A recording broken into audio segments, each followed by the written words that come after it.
भगवान की कृपा पर ही ये सब रहता है। भगवान की कथा को सुनना इत्यादि सत्संग में कृपा है। और कृपा देखिए डबल है आप कि गणेश महोत्सव के उपलक्ष्य में गणपति जो हमारे बप्पा हैं वो भी विद्यमान है, उनके पिताजी भी यहाँ बैठे हैं।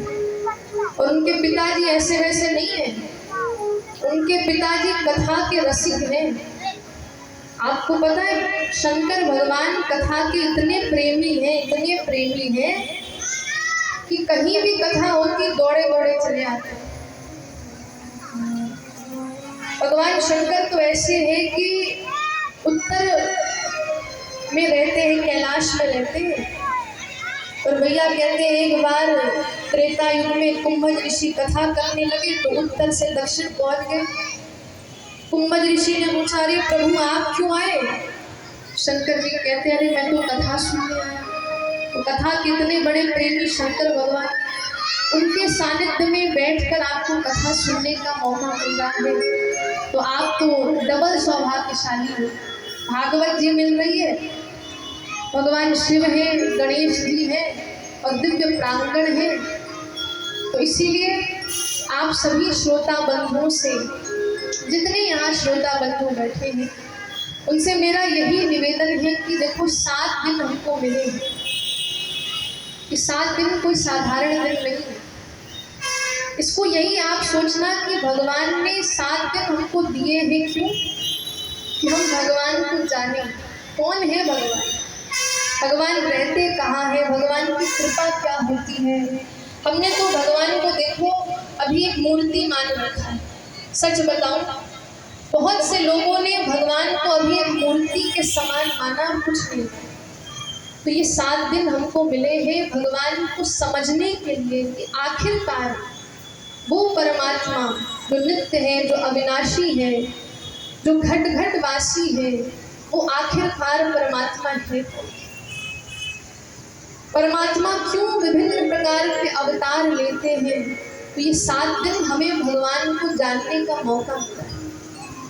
देखो हम सबको जान चुके हैं, पत्नी को जाना, बच्चे को जाना, पति को जाना, सास ससुर को जाना, बेटी को जाना, सब कुछ हमने जान लिया है।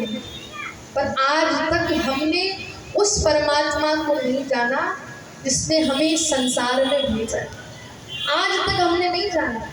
इसको जान लेते हैं, उसको जान लेते हैं, पर कभी उस परमात्मा को जानने की कोशिश नहीं की जिसने हमको बनाया। ये सुंदर हाथ जिसने दिया, जिसने सुंदर हमको नेत्र देखने को दिया, अगर वो परमात्मा नेत्र ना देता तो आप ये दृश्यमान जगत को देखते कैसे? तो इससे 7 दिन आपको मिले हैं उस परमात्मा को जानने के कि वो कितने कृपालु हैं। हम भगवान से डरते रहते हैं। बहुत से लोग कहते हैं अरे हमें तो भगवान से डर लगता है। पर भैया भगवान कोई डराने वाले नहीं है। डराने वाले तो कौन होते? कर्म। हमारे कर्म हमको डराते हैं। हमारे प्रभु जो है, हमारी कन्हैया, आप बताओ, नेक सो लाला हमारा, छोटो सो लाला, और वो किसी को डरा सकेगा? हमारे वृंदावन में गली गली में डोले वो लाला, और वो किसी को डराएगा? आप सोचो, छोटा सा लाला है, कमर में बांसुरी उसके है, हाथ में माखन है, मुख में माखन लगा हुआ है, और गोपियों के घर में इधर उधर दौड़ रहा है। वो किसी को डराएगा? आप सोचो। वो तो सबको प्रेम बांटने वाले हैं हमारे कन्हैया, और हम उनसे भयभीत हो जाते हैं। तो इसलिए 7 दिन मिले हैं उस परमात्मा को जानने के लिए। तो आज ये प्रथम दिवस की कथा, और प्रथम दिवस की कथा में जैसा कि आप सबको मालूम है, आप सब तो पक्के श्रोता हो, अब इतने वर्षों से सुन रहे हो कथा। तो पहले दिन क्या सुनाई जाती है? महिमा। क्या सुनाई जाती है? महिमा। अब आजकल देखो हम कोई भी काम करते हैं ना, पहले उसकी महिमा जानते हैं। अब अगर हम साधारण संसार की बात करें तो जब एक लड़का और लड़की का ब्याह होने वाला होता है तो लड़की जानती है लड़का कैसा है, कैसा स्वभाव है, कि उसके पास पैसा है कि नहीं, वो हमको अच्छे से रखेगा, नहीं जानती है कि नहीं लड़की? उसकी महिमा को जानेंगे, उसके स्वभाव को, उसके वो कैसा है वास्तविक में। बिना महिमा के आजकल तो कुछ नहीं होता। इसलिए पहला जो दिन है वो किस लिए रखा गया है? भागवत कथा की महिमा के लिए। कि भागवत कथा में ऐसा क्या है कि लाखों लोग इसके दीवाने हैं। भागवत कथा में ऐसा क्या है कि लाखों लोग इस कथा को सुनने आते हैं। तो आज पहले दिन वही महिमा सुनाई जाएगी कि भागवत जी को सुनने से आखिरकार मिलता क्या है। अरे क्यों हम 3 घंटे बर्बाद करें? आपके मन में भी प्रश्न उठ सकता है कि भैया 3 घंटे से अच्छा हम घर का कोई काम कर लें, हम मूवी देख लें, काहे को 3 घंटे यहाँ पर आए? प्रश्न उठता होगा लोगों के मन में। तो यही पहले दिन यही बात बताई जा रही है कि भागवत कथा को सुनने से क्या लाभ मिलते हैं। भागवत कथा जिसने सुनी है उसको क्या लाभ मिले हैं, तो आज पहले दिन वही सुनाया जाता है। और आपको बताऊं एक बात कि इस संसार की, इस कलयुग की यही विडंबना है कि लोग जो है ना चौथे दिन आते हैं, कहते बढ़िया लाला के जन्मदिन में बढ़िया लड्डू पेड़ा मिलेंगे, वो खाएंगे। चौथे दिन से, जो हमने देखा है अक्सर कथाओं में, चौथे दिन से लोग आते हैं, फिर 5वें 6ठे 7वें दिन आते हैं। और बहुत कम लोग होते हैं जो पहले दिन की कथा में आते हैं। उनको लगता है पहले दिन की कथा ऐसे ही होती है। पर आपको बता दूं, पहले दिन की कथा ही सबसे इम्पोर्टेंट कथा होती है, सबसे महत्वपूर्ण उसी दिन बात बताई जाती है। इस कथा के विषय में जो जो विशेषता है वो पहले ही दिन सुनाई जाएगी। और अगर इसको आपने मिस कर दिया ना तो कुछ समझ नहीं आएगा कि कौन सूत जी है, कौन सनकादिक ऋषि है। अब कुछ लोग तो भैया इसी बात में कंफ्यूज हो जाते हैं। अब एक बार क्या हुआ कि हम कथा कहकर आ रहे थे, तो एक बूढ़ी अम्मा जा रही थी। तो बूढ़ी अम्मा हमारे पास आई, कहने लगी, अरे देवी जी आपने जो भगवत गीता सुनाई है ना, बड़ा आनंद आ गया। अरे हमने 7 दिन तक आपकी भगवत गीता सुनी, इतना आनंद आया, इतना आनंद आया। हमने मन ही मन सोचा कि धन्य है आप कि आपको यही नहीं पता कि भगवत गीता और भागवत में जमीन आसमान का फर्क है। लोगों को यही नहीं पता भागवत में और भगवत गीता में क्या अंतर है। लोग सोचते हैं कि भगवत गीता और श्रीमद् भागवत महापुराण एक ही, परंतु ऐसा नहीं है, दोनों में बहुत अंतर है। देखिए जो भगवत गीता है, अब हम आपको आज इन दोनों के मध्य का अंतर बता दें कि कितना अंतर है दोनों। देखिए 2 ग्रंथ हैं, ध्यान से सुनिएगा। एक का नाम है भगवत गीता और दूसरा ग्रंथ है जिसका नाम है श्रीमद् भागवत महापुराण। तो पहला तो अंतर यही है कि जो भगवत गीता है वो साक्षात कृष्ण ने कही है। कृष्ण ने किससे कही है? अर्जुन से। कुरुक्षेत्र की भूमि में जब अर्जुन ने देखा मेरे भाई, मेरे दादा, मेरे पितामह खड़े हुए हैं, तो उसके मन में आया कि भैया मैं भीख मांग लेता हूँ पर अपनों को थोड़ी ना मार सकता हूँ। इसलिए उस समय उसके अंदर का जो शोक है, जो मोह है, उस मोह को मिटाने के लिए कृष्ण ने भगवत गीता कही। और भागवत क्या है जो हम सब सुन रहे हैं? यही तो है भागवत। और भागवत में क्या है? श्री कृष्ण लीला का वर्णन है। ठाकुर जी की जो लीलाएं हुई हैं, बाल लीला, किशोर लीला, 125 वर्ष की जो लीला है उसका वर्णन भागवत जी में है। भगवान के जो 24 अवतार हैं उनका वर्णन भागवत जी में आया है। दूसरा अंतर क्या है कि भगवत गीता में 700 श्लोक है, 700 श्लोक। और जो भागवत महापुराण है जिसको आप सुन रहे हो उसमें कुल 18,000 श्लोक। कितना अंतर है? 700 और इधर 18,000 श्लोक। तो ये अंतर है दोनों में। पर हम कुछ लोग तो ऐसे हैं जो अंतर को नहीं जान पाते। तो हम 7 दिनों में अंतर जानेंगे, इसकी महिमा को जानेंगे। और कहते हैं भैया जब तक महिमा नहीं जानोगे ना किसी प्रेम नहीं हो पाएगा। अब अगर आप हमको नहीं जानते, तो क्या आप हमको यहाँ बुलाते? नहीं बुलाते, क्योंकि आपको मेरे बारे में नहीं पता, हमको आपके बारे में नहीं पता।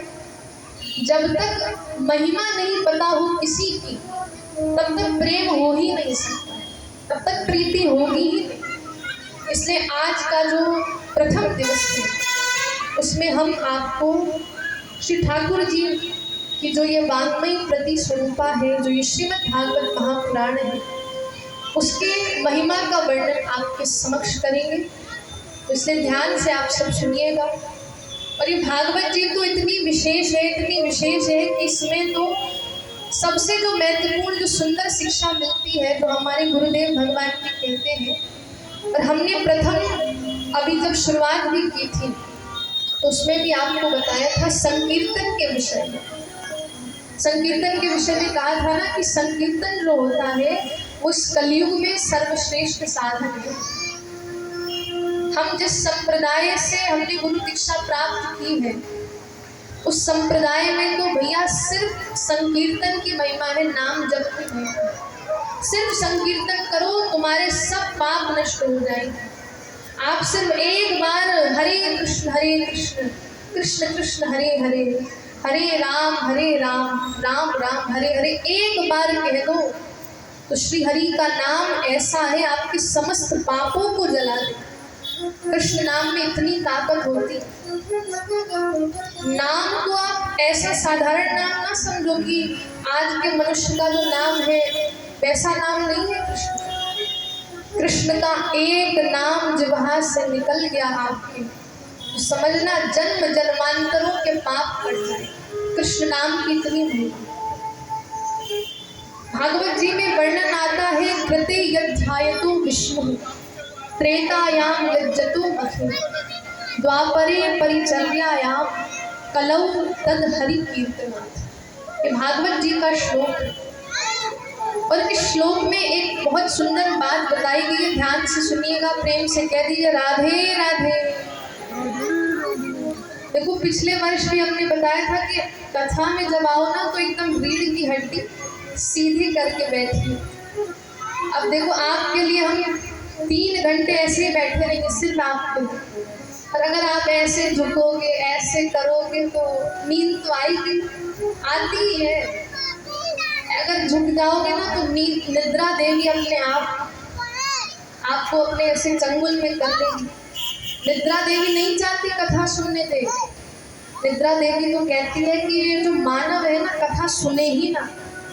और इसलिए आपने देखा होगा, अक्सर जब हम पूजा में बैठते हैं या सत्संग सुनने जाते हैं, तो सबसे पहले व्यक्ति को क्या आती है?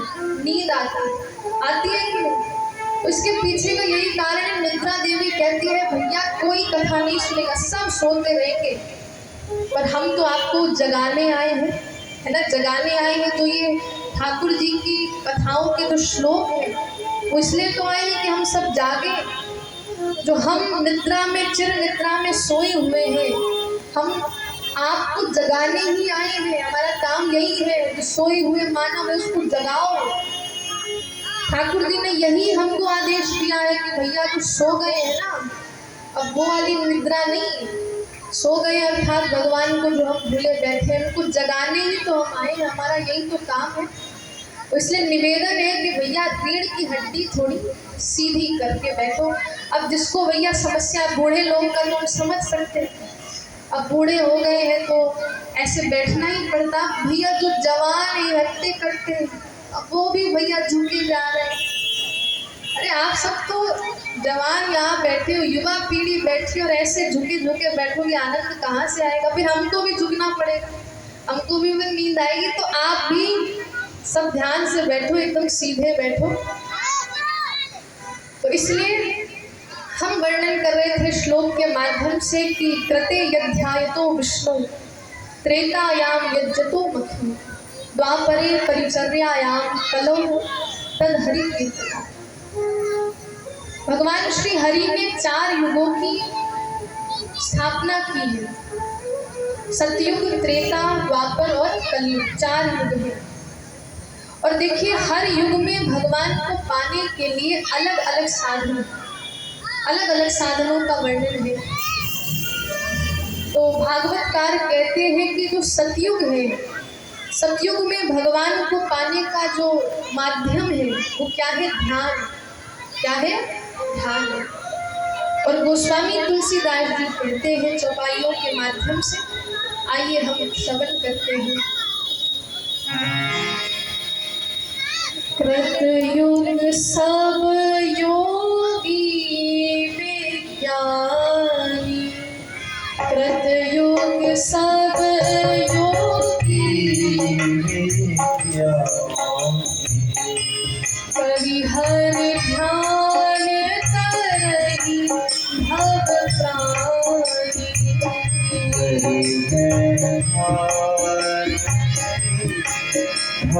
प्राणी, कृतयुग सब योगी विज्ञानी,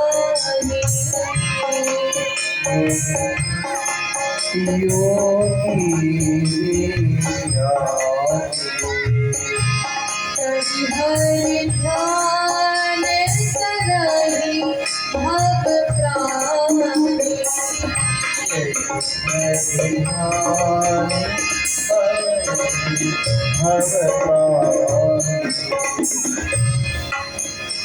तो गोस्वामी तुलसीदास जी कहते हैं कि जो सतयुग है, सतयुग में लोग कैसे थे? योगी थे, विज्ञानी थे, और उस समय भगवान को पाने का एकमात्र साधन था ध्यान। ध्यान समझते आंखें बंद कर ली और घंटों भर भगवान श्री हरि का ध्यान करना, ये क्या है? ध्यान। और यही ध्यान सतयुग के जो प्राणी थे वो उस ध्यान के माध्यम से श्री हरि को पाते। फिर दूसरा युग आया, और दूसरा जो युग है वो त्रेता युग है। और त्रेता युग में क्या होता है? त्रेता युग में सभी जितने भी प्राणी हैं वो भगवान को पाने के लिए यज्ञ करते हैं। क्या करते हैं? यज्ञ। यज्ञ के माध्यम से भगवान को पाने का प्रयास करते हैं। फिर तीसरा युग आता है सतयुग, त्रेता, और तीसरा युग क्या है? द्वापर युग। द्वापर युग में क्या होता है? फिर साधन बदलता है, और साधन क्या होता है? पूजा अर्चना। ठाकुर जी की पूजा अर्चना की, और पूजा अर्चना के माध्यम से ठाकुर जी को पाने का प्रयास। ये तो हो गए 3 युग। अब जो ये चौथा युग है, ये कौन सा युग है? कलयुग। अब देखो, संतों ने कलयुग की बहुत निंदा करी है। अरे कलयुग ऐसा है, चोरी होती है, सब झूठ बोलते हैं, कोई सत्य नहीं बोलता है। तो कलयुग की वैसे बड़ी निंदा करी है, और श्री हरि ने कलयुग वासियों पर कृपा दृष्टि करी। और कृपा दृष्टि क्या करी? भगवान ने कहा कलयुग वासियों से कि मुझे पाने के लिए तुम्हें इतना श्रम नहीं करना पड़ेगा, बस क्या करना पड़ेगा? मेरा नाम ले। क्या बस हम अगर भगवान का नाम ही ले लेना तो हमें भगवान की प्राप्ति हो जाएगी? अरे ऐसे ऐसे भक्त हैं, नरसिंह मेहता, मीराबाई, सूरदास, जनाबाई, ये सब कोई कपोल कल्पना नहीं है जो लिखी गई है ग्रंथों में, सत्य है। और इसलिए गोस्वामी जी कहते हैं कलयुग केवल नाम अधारा, गाइए सब।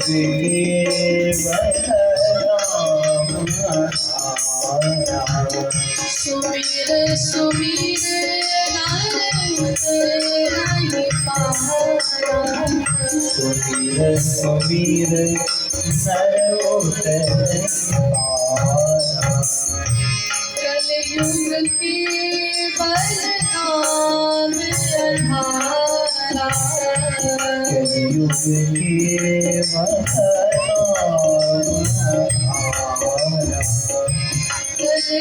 केवल नाम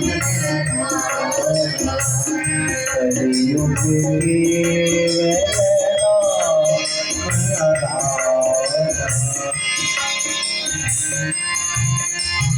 स्वामी जी कह रहे हैं कि कलयुग जो है सिर्फ नाम का है। किसका है? नाम। तो कलयुग केवल नाम आधारा, सुमिर सुमिर नर उतरहि पाए। कह रहे हैं कि इस कलयुग में आपने भगवान का नाम ले लिया तो आपको भगवान की प्राप्ति हो गई। अब ऐसा भी नहीं है कि भैया श्रद्धा से लो, तो कहते हैं भाव कुभाव अनख आलसहु नाम जपत मंगल ऋषि बसु। भैया तुम भाव से लो, कुभाव से लो, श्रद्धा से लो, तुम पर निर्भर करता है। पर नाम की ऐसी शक्ति है, एक बार नाम ले लिया प्रभु का तो आपका मंगल होना निश्चित है। इसलिए जब हम कहें ना भगवान का नाम गाओ तो संकोच मत करना। पता नहीं कौन सा नाम लिया और कौन सा पाप कट गया, ये भगवान के नाम पर निर्भर करता है। इसलिए नाम जब लिया जाए तो नाम श्री राम जय राम जय जय राम, श्री राम जय राम